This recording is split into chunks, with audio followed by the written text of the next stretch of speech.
Hello everyone, again welcome back. UP BSc nursing CNET का exam जिन student ने दिया था उनका इंतजार अब खत्म हो गया है। ठीक है, क्योंकि एबीएमयू ने क्या किया, जो एबीएमयू हमारी यूनिवर्सिटी है जो कि एग्जाम कराती है, उसने क्या किया है, काउंसलिंग से रिलेटेड नोटिफिकेशन जारी कर दिया है। ठीक है, काउंसलिंग जो है कल से स्टार्ट हो रही है, बट उन्होंने क्या है, नोटिफिकेशन जो भी है, गाइडलाइंस है, वो आज ही दे दिया। ठीक है, तो ऐसे स्टूडेंट जिनके मार्क्स बहुत ज़्यादा अच्छे हैं, जिनकी रैंक अच्छी है और जो इस साल एडमिशन लेना चाहते हैं बीएससी नर्सिंग में, उनका इंतजार अब खत्म हो चुका है। ठीक है, तो कल से रजिस्ट्रेशन स्टार्ट हो रहे हैं और रजिस्ट्रेशन स्टार्ट होने के बाद उसके बाद सीट अलॉट होगी। सीट अलॉट होने के बाद आपको क्या होगा कि उसका जो सीट अलॉटमेंट लेटर है वो लेके कॉलेज आना होगा। उसके बाद क्या एडमिशन लेना होगा, फिर आपकी फर्स्ट ऑफ अगस्त से क्या होगा, आपकी क्लासेस स्टार्ट हो जाएंगी। ठीक है, इस वजह से ये क्या कर रहे हैं, काउंसलिंग जल्दी स्टार्ट करवा दी आपकी टाइम से बहुत ज़्यादा पहले।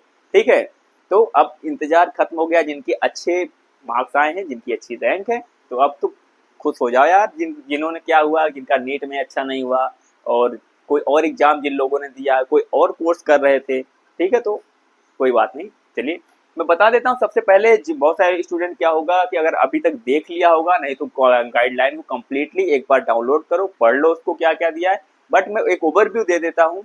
ओवरव्यू में क्या है, सबसे पहले राउंड 1 स्टार्ट हो रहा है। राउंड 1 हमेशा राउंड 1 ही स्टार्ट होता है। टोटल आपके 3 राउंड होंगे। 3 राउंड क्या, राउंड 1, राउंड 2 होगा। राउंड 2 के बाद मापअप राउंड होगा। मापअप राउंड के बाद अगर सीट बचती है तो, अगर सीट बचती है तब स्टे राउंड होता है। ठीक है, अगर सीट नहीं बचती है तब स्टे राउंड नहीं होता है। ठीक है, इसके बाद क्या मैं करूंगा कि आपको टॉप गवर्नमेंट कॉलेज के बारे में बता दूंगा। ऐसे स्टूडेंट जिनके मार्क्स अच्छे हैं और क्या है कि अपने घर के नियर बाई कॉलेज नहीं लेना चाहते हैं, मतलब नियर बाई ऐसा नहीं, जो उनके मार्क्स क्या हैं, अच्छे हैं, काफ़ी अच्छे हैं। ठीक है, तो वो क्या, उनको अच्छा कॉलेज लेना चाहिए। मेरा ये प्रेफरेंस है कि उनको अच्छा कॉलेज ही लेना चाहिए। ठीक है, गवर्नमेंट में भी टॉप 10 जो कॉलेज है मैं वो भी बताऊंगा इसके बाद जस्ट। ठीक है, वो अगले वीडियो में बताऊंगा। और डॉक्यूमेंट से रिलेटेड जो जो चीज़ें हैं, क्या डॉक्यूमेंट्स मतलब क्या स्टूडेंट वेरिफिकेशन के लिए, तो वो चीज़ें मैं ऑलरेडी एक वीडियो में बता चुका हूँ, जो कि मैं कल शायद एक दिन पहले अपलोड कर चुका हूँ। उसका लिंक जो डिस्क्रिप्शन में दे दूंगा, या आप जाके सर्च करोगे तो आपको मिल जाएगा कौन कौन से डॉक्यूमेंट्स रिक्वायर्ड हैं। ठीक है, तो डॉक्यूमेंट्स अब रेडी कर लो।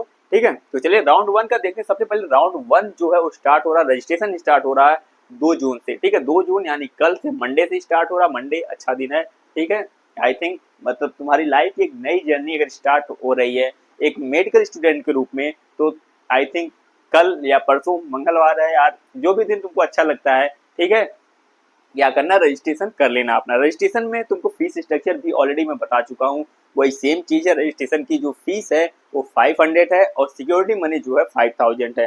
जो रजिस्ट्रेशन फीस होती है वो नॉन रिफंडेबल होती है और जो सिक्योरिटी मनी होती है वो रिफंडेबल होती है। ठीक है, रिफंडेबल इन द सेंस क्या होता है, बहुत सारे स्टूडेंट मेरे से ये भी पूछ रहे थे, अगर मेरा फर्स्ट राउंड में नहीं होता, सेकंड राउंड में फिर से वो फीस देनी होगी क्या, तो जो फीस है 5000 वो नहीं देनी पड़ती है, रजिस्ट्रेशन फीस आपको देनी पड़ सकती है।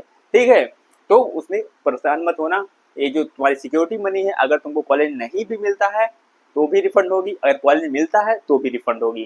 ठीक है, और हमेशा याद रखना, अपने खुद से पेमेंट करना। जब भी रजिस्ट्रेशन करना हो पेमेंट खुद से करना। ऐसा नहीं कहीं साइबर कैफे पे जाके रजिस्ट्रेशन करवा लिया तो पेमेंट उनसे करवा दिया, ऐसा मत करना। ठीक है, ये गलती इस वजह से मत करना क्योंकि जब रिफंड होती है तो सेम अकाउंट में वापस आती है जिससे पेमेंट किया था। ठीक है, इसलिए ये गलती मत करना। ठीक है, चलो, नहीं तो 5000 का तुमको नुकसान हो जाएगा, इतना जान लेना। 2 तारीख से स्टार्ट हो रही है, 9 तारीख को मतलब एंड होगी, 9 जून को एंड हो जाएगा तुम्हारा रजिस्ट्रेशन। उसके बाद क्या होगा, अनाउंसमेंट ऑफ सीट लोकेशन, मतलब क्या होगा, आपको मिलेगा जो अलॉटमेंट लेटर मिलेगा वो 13 तारीख को मिल जाएगा, 13 जून को मिल जाएगा।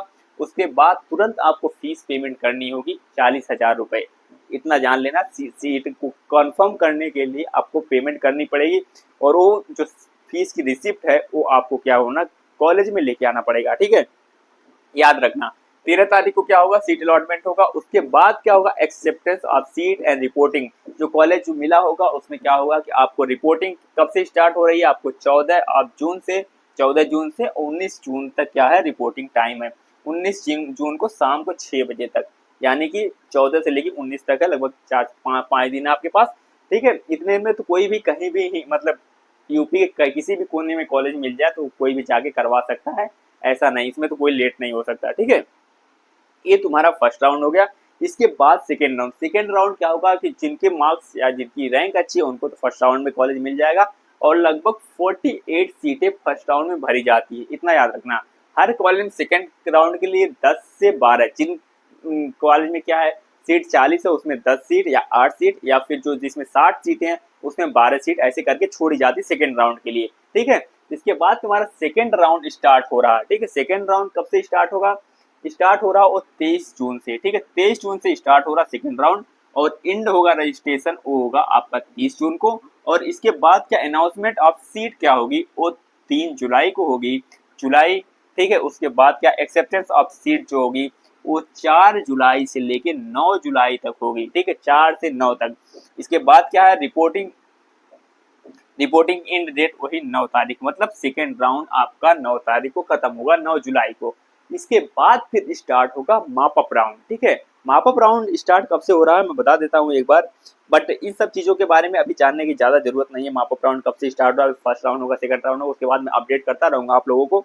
ठीक है, माप अप राउंड आपका जो स्टार्ट होगा वो होगा 12 तारीख से। ठीक है, कितनी सीटें बच जाती है, अगर माप अप राउंड में भी सीटें बचती हैं, कई बार ऐसा होता है कुछ स्टूडेंट को कोई और कॉलेज पसंद आ जाता है, वहाँ पे चले जाते हैं, और उसके बाद क्या है कि किसी और चीज़ में एडमिशन ले लिया किसी ने, या किसी का नीट में हो गया वो में भी छोड़ के चला जाए। ठीक है, तो उस टाइम क्या होता है स्टे राउंड होता है। तो स्टे राउंड में क्या होता है कि कॉलेज में आके काउंसलिंग करानी पड़ती है, फीस पेमेंट करनी पड़ती है, तो सीट मिल जाती है स्टूडेंट को। ठीक है, ये तुम्हारे काउंसलिंग का क्या है इन्फॉर्मेशन। इसके अलावा जितने भी डॉक्यूमेंट से रिलेटेड चीज़ें मैं ऑलरेडी बता चुका हूँ, उसमें मैंने एक चीज़ नहीं बताई थी, उसमें बता देता हूँ।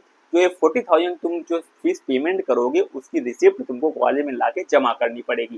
ठीक है, तभी तुम्हारी सीट लॉक होगी। ठीक है, और ऐसे स्टूडेंट क्या है जिनके मार्क्स अच्छे हैं, ठीक है, जिनकी रैंक अच्छी है, अगर वो क्या करते हैं कि मतलब सेकेंड राउंड में पार्टिसिपेट करते हैं, उनके लिए भी एक ऑप्शन अपग्रेड का ऑप्शन आता है। ठीक है, मतलब कई बार ऐसा होता है कोई स्टूडेंट किसी और कॉलेज में चला गया बट उसको कॉलेज नहीं पसंद आ रहा मे बी, या बहुत दूर चला गया, कोई प्रॉब्लम हो गई, फिर नियर बाई आना चाहता है, तो क्या अपग्रेड में डालेगा वो आ जाएगा नियर बाई सेकेंड राउंड में। ठीक है, जितने भी डॉक्यूमेंट्स हैं तुम्हारे वो ट्रांसफर कर दिए जाते हैं दूसरे कॉलेज को, इसलिए इन चीज़ों से कोई भी परेशान होने की ज़रूरत नहीं है। ठीक है, इसके अलावा कोई और प्रॉब्लम होती है तुमको काउंसलिंग में, कोई भी और प्रॉब्लम, ठीक है, किसी भी चीज़ से रिलेटेड, मतलब कॉलेज सेलेक्ट करने से रिलेटेड, अभी कॉलेज के सेलेक्ट करने के बारे में मैं इसके बाद एक और वीडियो मैं रिकॉर्ड करूँगा, उसमें बताऊँगा सिंपली मतलब कैसे तुम कॉलेज को प्रायोरिटाइज कर सकते हो। ठीक है, प्रायोरिटी किस टाइप से दे सकते हो, कौन से कॉलेज अच्छे हैं, अगर तुम्हारे मार्क्स अच्छे हैं, तुम्हारी रैंक अच्छी है, तुमको किस कॉलेज में जाना चाहिए, तुम्हारे लिए बेटर क्या है। ठीक है, उसके अकॉर्डिंग मैं बता दूंगा। अब काउंसलिंग से रिलेटेड जो भी चीज़ें तुमको ना समझ में आ रही हो, ठीक है, डायरेक्टली मुझसे कमेंट करके पूछ लेना। टेलीग्राम का डिस्कशन ग्रुप तुमको मिल जाएगा डिस्क्रिप्शन में, उसको ज्वाइन कर लो, तुम अभी से ज्वाइन कर लो। ठीक है, किसी भी चीज़ से रिलेटेड डाउट आता है तो तुम क्या करना, उसमें मुझसे बात कर सकते हो डायरेक्टली, और अभी से ज्वाइन कर लो। टेलीग्राम चैनल भी है, टेलीग्राम चैनल अभी से ज्वाइन कर लो, क्योंकि तुमको अब तो एडमिशन मिलने वाला है। अब बहुत सारी चीज़ें क्या होंगी, तुमको गाइड्स की ज़रूरत पड़ेगी, और हम हैं तुमको क्या करेंगे, कंटिन्यूसली गाइड करते रहेंगे जब तक तुम्हारी बीएससी नर्सिंग खत्म नहीं हो जाती। ठीक है, तो बहुत सारे स्टूडेंट ऐसा भी हैं कि मुझे जानना चाहते हैं, मतलब कि मेरा इंट्रोडक्शन और मेरे साथ मेरे और बैचमेट्स हैं। ठीक है, इन चीज़ों के बारे में हम जब तुम लोग कम्प्लीटली एडमिशन लेके आ जाओगे हम बताएंगे। ठीक है, अपने बारे में बताएंगे और किस टाइप से अप्रोच करना है, कैसे स्टार्ट करना है और कैसे बेटर कर सकते हो चीज़ों में, इन सारी चीज़ों के बारे में हम बात करेंगे। ठीक है, अभी के लिए तुम बस इतना जान लो, कोई भी डाउट होता है, कोई भी प्रॉब्लम होती है, किसी भी चीज़ रिलेटेड, कोई भी डॉक्यूमेंट से रिलेटेड प्रॉब्लम होती है, डायरेक्टली कमेंट करके तुम पूछ सकते हो, या फिर टेलीग्राम पर डिस्कशन ग्रुप ज्वाइन कर लो वहाँ पे, या कहीं भी किसी भी सोशल मीडिया प्लेटफॉर्म पे डायरेक्टली मैसेज कर सकते हो तुम मुझे। ठीक है, तो एक कुछ इन्फॉर्मेशन है काउंसलिंग से रिलेटेड, बाकी डॉक्यूमेंट से रिलेटेड ऑलरेडी मैं बता चुका हूँ, उसका जो लिंक मैं डिस्क्रिप्शन में दे दूंगा, वहाँ से जाके देख लेना, तुम प्रॉपर सेम डॉक्यूमेंट तुमको लेके आने। ठीक है, तो चलो मिलते हैं बहुत जल्द नेक्स्ट वीडियो में। Thank you.